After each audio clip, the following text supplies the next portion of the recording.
E aí, pessoal, tudo bem? Bom, vou ter com uma voz um pouco melhor agora e aí a gente vai responder ao Jaime e falar sobre testes de proficiência. Já me perdoa, me partiu o coração ver que a sua prova é semana que vem e que você já me pede ajuda há um bom tempo e eu sempre quis fazer, mas sempre procrastinei. Eu acho que eu poderia ter te ajudado muito mais ao longo do último ano e simplesmente fui deixando para depois porque não era a maior urgência do momento. É, assim, de última hora, dificilmente eu vou falar alguma coisa que possa ser transformadora na sua vida, mas eu vou tentar, de alguma forma, agregar. Eu quero agradecer também ao Diogo Ribeiro, e eu vou fazer um vídeo falando, assim, sobre pessoas imperativas, que talvez ajude. Aliás, a playlist de selva corporativa é o que menos tem visualização, mas eu acho que é o que mais impacta as pessoas. Porque é muito difícil você estar passando exatamente por esse problema, mas se tiver, talvez te sirva para algo. Então, também é a playlist que me gera os feedbacks mais bonitos quando eu recebo e eu me orgulho bastante disso. Um, Deixa eu dar uma dica relâmpago aqui de BDO. A gente tem livro de combate no mercado. Por mais que você não esteja na gana aí de rushar combate agora, vai ser um livro que vai servir pro resto da vida. Então, atente-se a isso aí. Um tempo atrás, saiu aquela promoção, né? Livro de combate Kama Sylvia, 2 itens de 180 por 220. Então, assim, tava muito barato. E eu não comprei porque eu não estou usando mais Kama Sylvia e eu ainda tenho um monte guardado que eu comprei na Black Friday. E combate, para mim, X. Então, eu olhei e deixei passar. Mas aí, eis que muita gente que comprou esse pacote na promoção só queria Kama Sylvia. Então, entrou muito livro de combate no mercado. Se você olhar nosso mercado aqui do joguinho, ele tem itens de pérola. Tem o pessoal que está se lascando tentando comprar pacote econômico porque realmente muita gente quer. Né? É mais fácil comprar uma Kama Sylvia se você quiser, porque tem menos gente demandando. E 109 pessoas não é pouco se você parar para pensar que cada pessoa só pode escolher um único item de pérola. E que a Kama Sylvia é prioridade de 109 pessoas aqui nesse momento. E não é muito fácil conseguir, né? Mas o livro de combate, cara, tá ao contrário, ele tem muita oferta no mercado. Tipo, ele tá para vender aqui. Acredito eu, porque muita gente comprou, porque queria Kama Sylvia e acabou sobrando isso. Nos últimos 3 dias eu comecei a comprar e tudo com pré-compra nesse valor aqui que eu acho justo. Eu quero que a pessoa que me vende esse livro receba essa grana, porque eu acho que é merecido.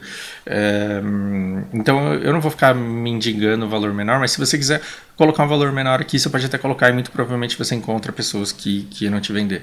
Então, só para informação aí de vocês, nos últimos 3 dias eu fiquei dando pré-compra de 44 kk e 13 pessoas já decidiram me vender por esse preço. Então eu estou feliz. Eu vou usar esse livro? Não, não tão cedo, mas talvez um dia eu use. Então, agora eu estou meio que me lixando para combate. Mas o dia que eu decidir grindar, aí eu vou ter um monte de pergaminho de 530% e vou ter um monte de livro de combate para eu poder usar a qualquer momento. Lembre-se que os Bagre já foram o melhor lugar para upar. O Schultz já foi o melhor lugar para upar. Né? Foga já foi o melhor lugar para upar. E aí agora a gente tem aí Mirumok, a gente tem outros spots saindo. O dia que você decidir grindar, não importa onde seja, o livro de combate vai te dar 50% a mais. Então pense nisso, você pode pagar 40 kk agora. Lembre-se que um pacote econômico já custou 8 kk e agora custa 89 e as pessoas ainda acham barato porque muita gente quer comprar.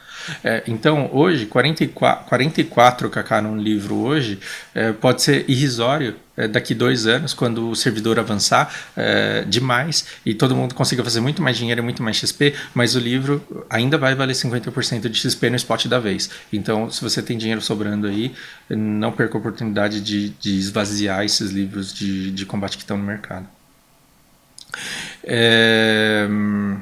Tá, eu vou deixar uma marcação no vídeo dizendo que o vídeo começa no 5º minuto, porque eu perdi 4 minutos aí falando besteira. Jaime, por onde começa a te ajudar, cara? Então, eu vou te dar um monte de dicas aí aleatórias que me vêm à cabeça, tá? Eu não vendo curso preparatório. Quando alguém fala assim, eu quero fazer um teste de proficiência, eu não vendo esse tipo de curso, porque pra mim é uma coisa muito ingrata. Primeiro porque eu me divirto muito ensinando os meus alunos do jeito que eu ensino. E para mim eu não encaro isso como trabalho. Quando vem alguém com uma data de uma prova, aí eu tenho que ser sério, ser disciplinado, trabalhar em cima da linha, eu tenho que sacrificar a diversão e a amizade em prol de resultados, e o aluno ele pode ir mal e ainda me responsabilizar pelo resultado dele. É uma coisa muito subjetiva, muito complicada aí. Mas eu consigo, mas às vezes eu acabo dando aula para alunos que pretendem fazer essa prova, e aí eu consigo de alguma forma ajudar, né, nesse ponto. Primeira dica, não existe dica milagrosa. Você já deve ter percebido isso. O teste de proficiência, ele vai descobrir se você tem proficiência no idioma. Não dá pra fingir. Isso não dá pra fingir. É a mesma coisa de eu, Fausto, querer fingir que eu sou bonito. Não tem como. Não tem como eu fingir que eu sei jogar futebol. Se você me colocar numa quadra, não dá pra eu fingir que eu sei jogar futebol. Finge que você toca piano aí pra gente ver. Não dá. Não dá. Então, você tem que saber e eles vão descobrir se você, o quanto você sabe. Eles vão descobrir exatamente o que você sabe. Então, não existe, assim, uma dica milagrosa. Existem dicas de preparo para isso. E o que eu digo é, as faculdades que você tem que desenvolver, elas são muito independentes. Então você tem reading, speaking, writing, né? E todas elas são independentes como se fossem as profissões do BDO. Aqui cada uma é única e você vai upá-las de maneira separada. Faz parte de um conjunto único, sim. Mas elas são bastante independentes entre si. Ou seja, se você trancar uma criança numa biblioteca e dar um monte de livro para ela pode ser uma excelente leitora, mas ela pode ser uma péssima oradora. Ela pode até escrever bem, mas ela talvez não fale com muita desenvoltura. O contrário também, se você pega uma criança e só deixa ela falar e nunca dá um texto para ela ler e nunca faz ela escrever nada, ela pode até ser uma ótima comunicadora, mas ela vai ser uma péssima leitora e vai ser uma péssima escritora também. O máximo que tem é uma faculdade que ajuda a outra, né? Por exemplo, do mesmo jeito que quem coleta bastante aqui faz culinária e alquimia com mais facilidade, quem escreve melhor quem lê bastante e fala melhor quem escuta muito. Sim, então o listening ele vai ajudar o seu speaking e o reading vai ajudar o seu writing, por motivos óbvios, né? Então se você quer upar o seu listening, se você quer upar o speaking, você tem que escutar muito. E se você quer upar o seu listening, como que você tem que fazer? Você tem que escutar não só muito, por muito tempo, mas você tem que escutar diferentes pessoas. Então, você quer upar o listening, você vai ter que colocar pessoas aí de diferentes países. Não é só o inglês britânico, não é só o inglês americano. Pelo amor de Deus, não é só o inglês do seu professor. O inglês do seu professor sozinho não vai te levar a lugar nenhum, nunca. O máximo que você vai ser é uma pessoa boa e entender uma pessoa só. Então, você tem que escutar pessoas de diferentes idades falando, de diferentes níveis, de diferentes idades de níveis socioeconômicos. Então você tem que pegar a criança e o idoso, você tem que pegar o rico e o pobre, você tem que pegar o mestre, o PhD e o analfabeto. Você tem que escutar todas essas pessoas, porque o inglês de um vai te ajudar no outro.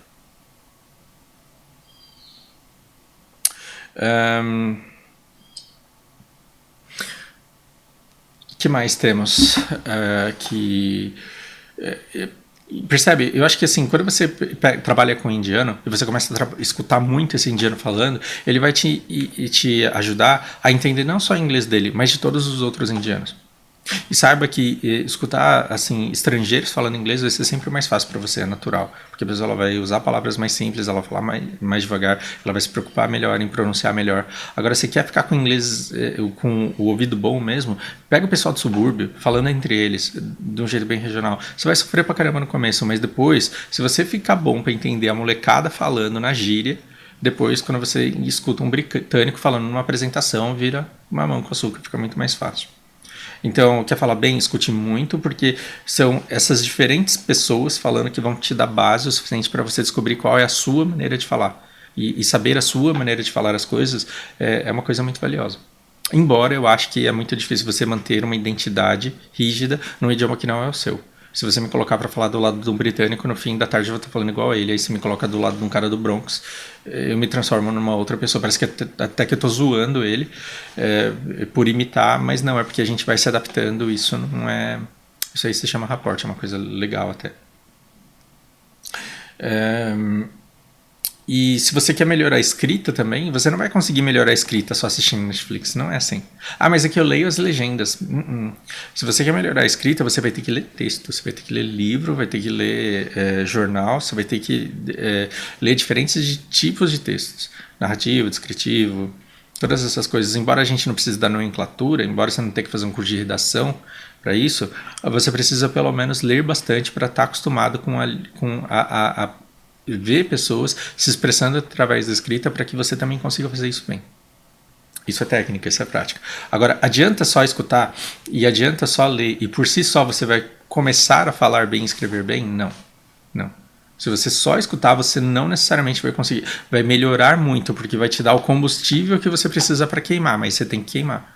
Então você tem que falar muito e você tem que escrever muito. Você tem que escrever aí pelo menos uns 2 textos por dia a respeito de alguma coisa, não importa sobre o que seja. Não importa sobre o que seja, você tem que fazer isso muito.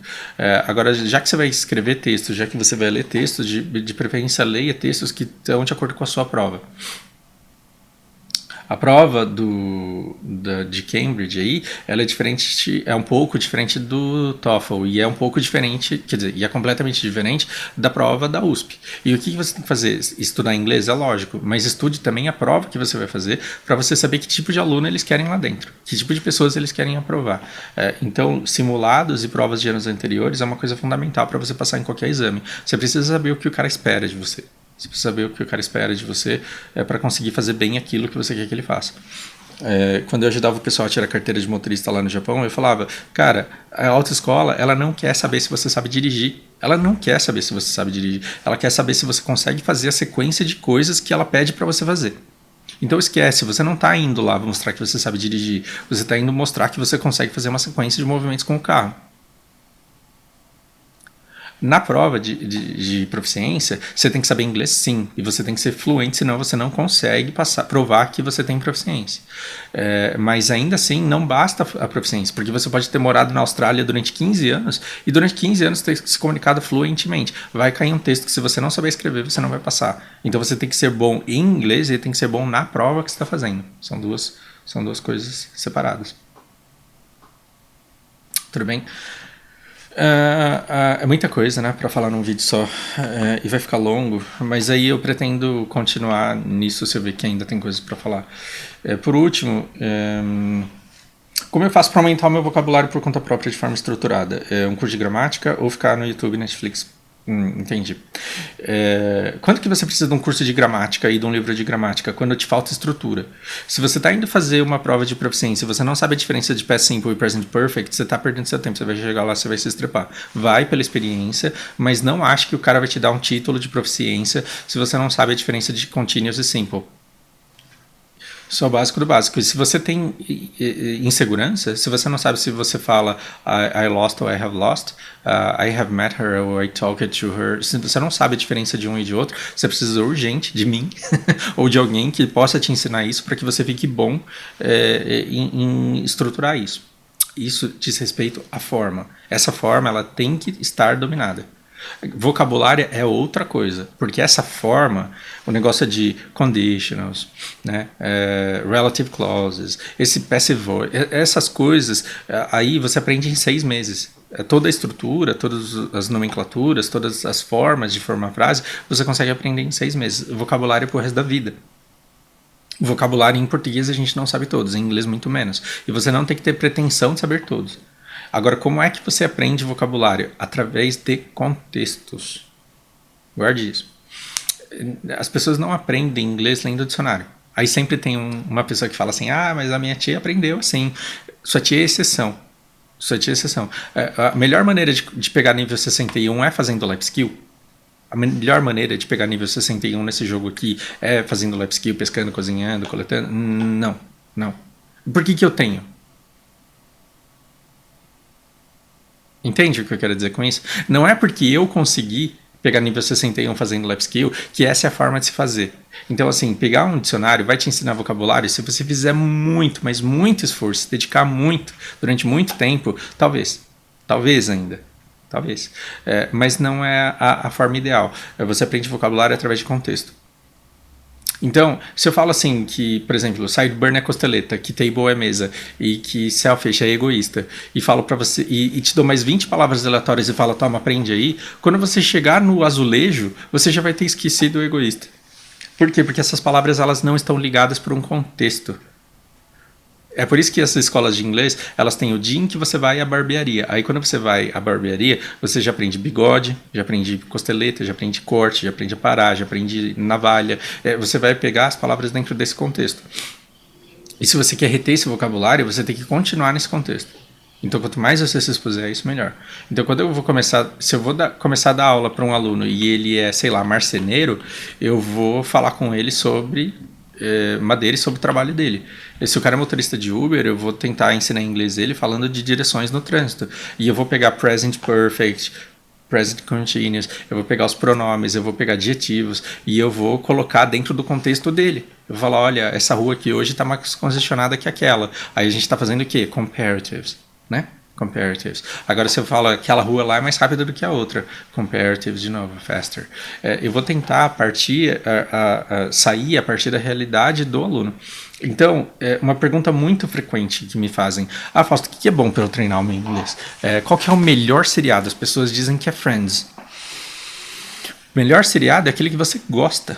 É aquele que você gosta, que você vai lá porque você tem tesão pelo seriado. Me diz aí uma seção do jornal ou do site de notícias aí que é bom para você aprender inglês. Em português, em qual que você vai primeiro? Ah, eu vou no horóscopo. Então, leia horóscopo. Por quê? Porque você gosta, você vai fazer isso sempre e você vai se expor dentro de um contexto em que determinadas palavras vão fazer sentido para você.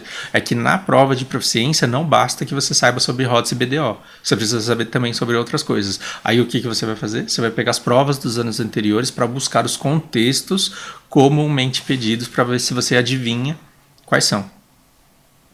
Tudo bem? Você enriquece o vocabulário a partir de um ambiente onde essas palavras se encontram. Então, quando foi a última vez que você foi ao médico? E qual foi o hospital que você foi? Tá. Agora, tenta refazer o dia em que você passou lá. E agora olha para os lados na sua memória e veja as coisas que você viu. Aí você, dentro do contexto, começa a construir o seu vocabulário com máquina de ultrassom, com medidor de pressão. E essas palavras elas vão ter que entrar e você vai ter que usá-las numa comunicação, talvez imaginando com quem é que você estava conversando ou com quem você gostaria de conversar. Então imagine se conversando com o seu médico e possivelmente numa viagem aos Estados Unidos tendo que ir para o hospital e dizer as coisas que você acha que você precisaria dizer numa consulta médica. Então você constrói o seu vocabulário a partir da sua necessidade. Da mesma forma que a lista de verbos irregulares, você não começa na ordem. Né? Se você não sai mordendo as pessoas todo dia, se você não tem cachorro, e se você não tem que contar o tempo inteiro que alguém te mordeu ou que você mordeu alguém, você pode até se matar para saber que o passado de bit, de byte, só que não, aquilo não vai ser tão palpável quanto verbos como eat, ate, eaten, buy, bought. Porque comprar, comer, beber, jogar, isso é coisa que a gente faz o tempo inteiro. Então, a partir desses verbos que você usa muito, você enriquece o seu vocabulário e vai agregando palavras conforme você sentir a necessidade. Então, se você pegou o contexto do hospital, primeiro as coisas que são fundamentais numa conversa de hospital. Aí depois que você sente que você dominou esse vocabulário, você vai adicionando outras que também cabem dentro daquele contexto que você não usa com tanta frequência. E permita-se esquecer. Parece loucura o que eu vou dizer agora, mas permita-se esquecer todas as palavras que você tem contato. É desperdício de tempo achar que a sua inteligência é medida pela sua capacidade de reter palavras. Não. Você vai ver uma palavra hoje, você vai esquecer amanhã, depois de amanhã você vai ter que vê-la novamente. Aí você vai lembrar dela. Isso vai fazer o aprendizado por sedimentação. Aí vai chegar uma hora que você não vai esquecer mais. Quando que você não vai esquecer mais? Quando você estiver usando o suficiente. Se o inglês nunca chegar a ter esse tipo de importância na sua comunicação, se ele nunca for prioritário, você nunca vai chegar nesse ponto. Então, o inglês ele precisa ser o seu código principal e para isso você precisa ter muita exposição. Como que você faz isso sem sair do Brasil? Lendo o tempo inteiro, escutando o tempo todo, tendo contato com o inglês o máximo que você puder. Aí vai chegar uma hora que, antigamente, assim, era um mar de palavras que você precisava saber algumas. Vai chegar uma hora que você vai dominar um monte de palavras e vai te dar angústia dentro de um determinado contexto ter algo que você não consegue falar. Então você vai para academia todo dia, você já aprende o nome de todos os músculos. Vai chegar uma hora que você vai perceber que você não sabe falar panturrilha, e isso vai te dar agonia. E aí você vai atrás de vocabulário para preencher esse determinado contexto. E você fala, tá, agora que eu sei o que é panturrilha, eu tô mais calmo. Entende? Agora não adianta você entrar na academia, no contexto academia, e se chibatar porque você não sabe o nome de todos os músculos. Não faça isso com você. E comece a partir daquele que você treina mais, daquele que você considera mais importante e daquele sobre o qual você gosta de falar. Tudo bem? Ficar no YouTube, na Netflix e com legendas em inglês ajuda pra caramba. Mas Você tem aí alguma palavra que você escuta as pessoas dizendo o tempo inteiro e você não consegue falar? O que é three? Sabe o que é isso? Sabe? Mas você consegue falar dessa forma? Se bem que não também a minha pronúncia por base. Né? Então, through, né? Drive-through. Se você pega uma palavra dessa, você pode saber muito bem escutar essa palavra, mas a sua musculatura, a sua boca, a sua língua, os seus lábios, os seus dentes, eles podem não estar acostumados a pronunciar isso. Por isso que eu falo pro aluno, não escute a música, cante a música junto com o cara lá. Mas faz isso a hora que ninguém estiver te vendo para você não passar muita vergonha. Mas, de alguma forma, você tem que passar a pronunciar as coisas. Por isso que eu falo, já que você parou para ler, lê em voz alta. Vai num canto que ninguém te escuta, lê em voz alta. Porque aí você vai se escutar falando, e aí você precisa de uma base de listening muito grande, que você ficou escutando aí durante muito tempo nos seriados que você assistiu legendado em inglês. Aí você vai comparar a sua pronúncia com as pronúncias que você já está acostumado a escutar. E aí a sua pronúncia naturalmente melhora. Né? Ninguém aprende a dançar assistindo videoaula de dança. As pessoas aprendem a dançar dançando. Então, se você quer melhorar o seu speaking, você tem que falar. Né? Você tem que falar. De alguma forma. Esse vídeo já ficou longo pra caramba. Eu vou terminar só com uma dica que eu acho que é super válida. Talvez a única dica que é de fato objetiva. Deixa eu ver o que eu faço aqui. Eu peguei aqui, ó, uma prova de não sei que ano aí. Achei isso daqui rapidinho no Google, tá? E aí, assim, dá uma olhada na cara da prova. Tá vendo? Não basta você saber inglês, você tem que ser bom em fazer a prova. É igual teste de QI. Se você quer fazer um teste de QI, não basta você ser inteligente. Você tem que ser bom em questões de provas de teste de QI. E se você ficar fazendo simulados de teste de QI todo dia, vai chegar uma hora que as pessoas vão começar a achar que você é mais inteligente do que você é. Por quê? Porque você vai ter ficado bom no teste, não significa que você é uma pessoa mais inteligente. Então, se você pegar o hábito de fazer simulados, de pegar esses simulados para resolver, vai chegar uma hora que não só seu inglês vai estar bom, mas também a sua habilidade de fazer provas ela vai ter melhorado bastante. Então, faça isso bastante. Agora, nessa parte de leitura aqui, que é a parte que mais pega, uma dica que eu dou para os meus alunos e que eles costumam achar muito divertido trabalhe com palavras, com classes de palavras. Com classes de palavras. Você não tem aí substantivo, adjetivo, verbo, advérbio, sim, né? Aí você tem advérbio de lugar, advérbio de modo, advérbio de não sei o quê. Trabalhe com classes de palavras. Por quê? Porque você vai ter que ler muita coisa em muito pouco tempo e você não vai ter tempo para reter informação. Mas você vai ter que saber onde essa informação está. Então, você vai passar rapidamente por esse texto e depois você vai ter que descobrir onde é que a informação que a questão está pedindo está dentro desse texto que você acabou de ler. Você não precisa reter toda a informação e carregar toda essa informação para chegar aqui, mas você precisa saber como localizar no texto. Como que você faz isso? Substitua elementos diferentes que você não está acostumado a ver por outros que você esteja acostumado a ver. Né? Onde que você cresceu? Piracicaba. Tá. Me fala um nome de homem, João. Um nome de mulher, Maria. Me fala um... Tá entendendo o que eu quero dizer? Fala um nome de empresa aí. A Dolly. Não, mas aí vai confundir com a bebida. Né? Não interessa.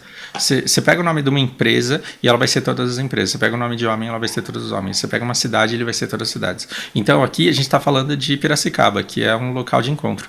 Ela tem 75% da população do estado. Essa ilha oferece...